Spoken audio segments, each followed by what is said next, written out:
The Virgin Islands are about the closest thing to paradise that you will ever experience. Welcome to Plain English, the podcast that goes at the right speed for English language learners. Listen now and read the transcript online at plainenglish.com. Now, here's Jeff, your host for today's episode. I hope you have a good pair of sunglasses, some sunscreen, and your favorite swimsuit handy, because today is the second in our occasional series on destinations in the English-speaking world. Last time, we went cold. This time, we're going warm, the Virgin Islands. Here's my tip for you. Just continuously reapply that sunscreen and you'll be fine. Hey there, this is Jeff. Welcome back to Plain English. The producer is JR, and you are part of the best audience in the world. Can you believe that this is already episode 138? I hear people all the time that have listened to every episode. Nicholas from Chile, for example, connected with me on WhatsApp. He's been listening since 2017. We only launched in December 2017, so he has been with us from the beginning. Others of you have just found us recently, but you've gone back and listened to all the old episodes. And all I can say to that is wow, and good job, and congratulations, and thank you. Check out the transcript of today's episode at plainenglish.com/138. And remember about our translations into Spanish, Portuguese, Japanese, French, Chinese, and Italian. Full transcripts plus translations, all for free, all for you at plainenglish.com/138. I got some sad news a little over a week ago. A very special person in my life passed away. When I was a kid growing up in the state of Connecticut, I was part of a youth group for many years, and one of the adult volunteers in this group was a very special person that we called Mr. A.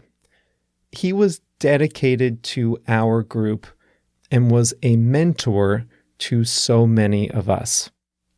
His own son was part of the group for a while. I learned a lot under his guidance.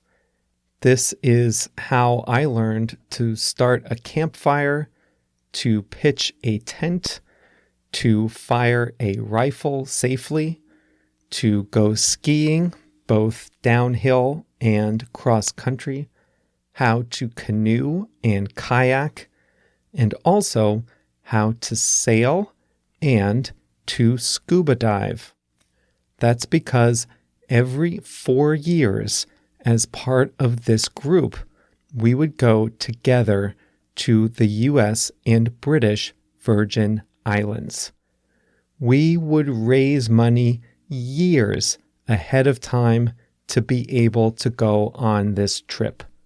We would sell Christmas wreaths and other decorations every winter, and we'd use that money to go on our big trip, and every 4 years, we went to the Virgin Islands.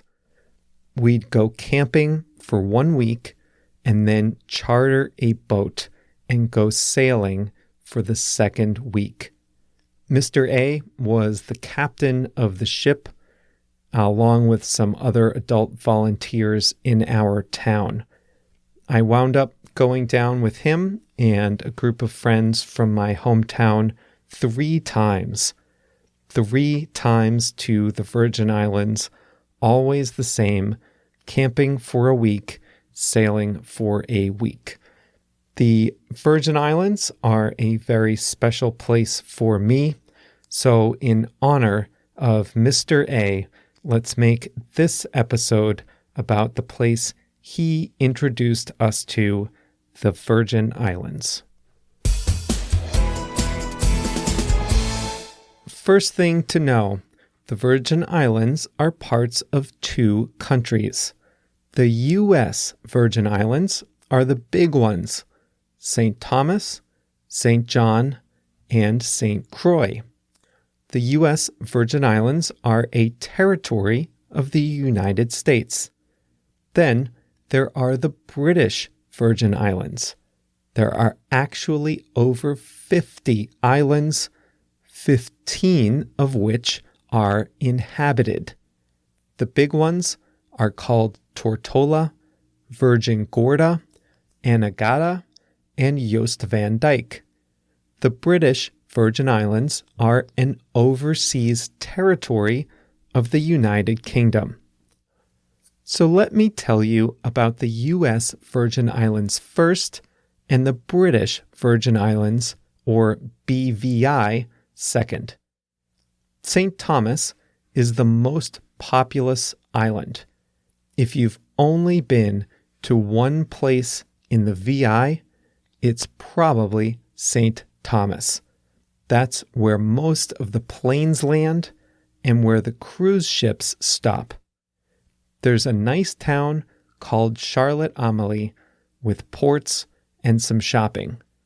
A lot of people like to buy jewelry there. They say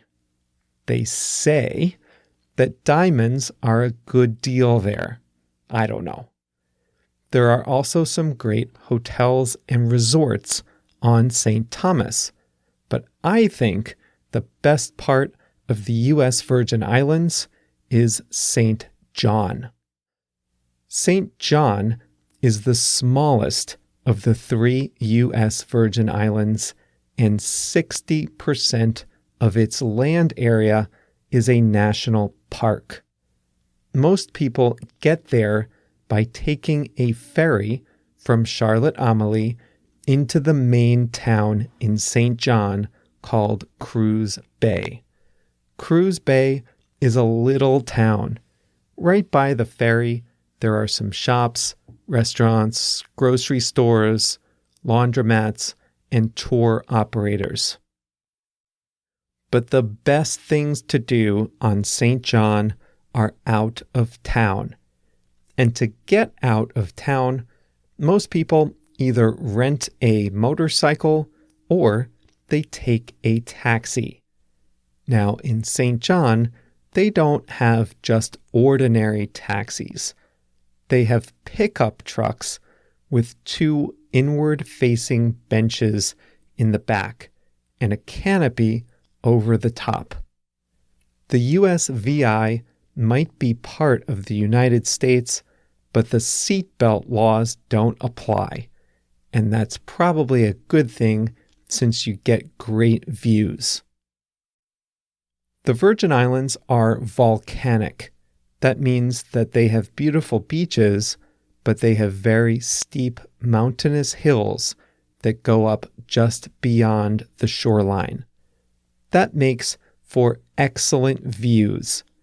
In fact, my best memories of the US VI are riding on those pickup truck taxis, just admiring the views. North Shore Road climbs up steep hills with hairpin turns, and to your left, as you go away from town, you can see beautiful bay after bay. Honeymoon Beach, Hawk's Nest Bay, Trunk Bay, that one's beautiful. And then my favorite, Cinnamon Bay. There are places to stay in many of these areas, but Cinnamon Bay is the only place you can camp. The campground is large and well developed. You can camp in regular tents or do like we did and camp in these big platform tents with cots. They even have some cabins if sleeping outside in the Caribbean isn't your thing. The sand at Cinnamon Bay is soft, the water is warm, the sun is hot, and the marine life is vivid. Snorkeling is great. You can see all kinds of fish, turtles, crabs, and coral. There's an underwater trail you can follow at Coral Reef, which tells you about the marine life you're likely to see. And here's one of my favorite parts. If you go at night, when it's really dark, preferably with no moon in the sky, go into the water and swish your hands around. Just move your hands around in the water. You'll see little sea creatures light up, kind of like fireflies in the ocean. Bioluminescence, it's called. If you want to do some activities on land, you can go for a hike in the blazing sun and see the Annaberg sugar plantation, which is where they used to make sugar, rum, and molasses in the 17th century. St. Croix is the other island in the USVI and has many similar beautiful beaches, but with some more hotels in case camping isn't your thing. Now, the British Virgin Islands. These are a lot smaller. I mentioned that there are 50 of them and only 15 are inhabited. Only 15 have people living on them. It's common in the BVI to sail from island to island.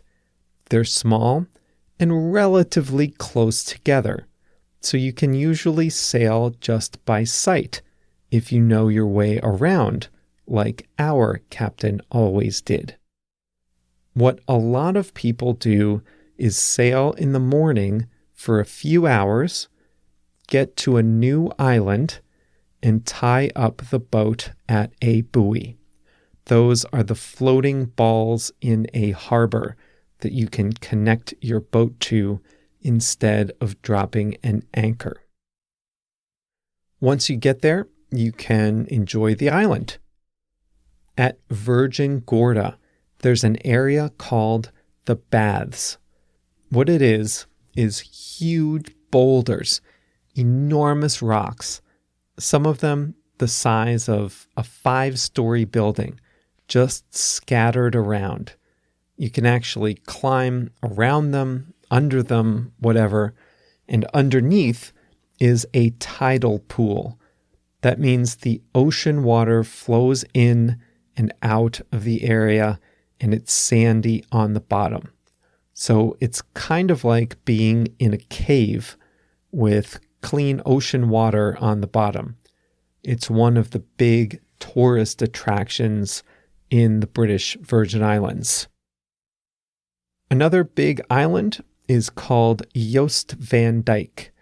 There are some bars and restaurants on the beach here, including one called the Soggy Dollar. It opened back before there were any roads or docks, so sailors would anchor their boats in the bay and swim to shore, paying for their food and drinks with, you guessed it, soggy dollars. Soggy is like soaking wet.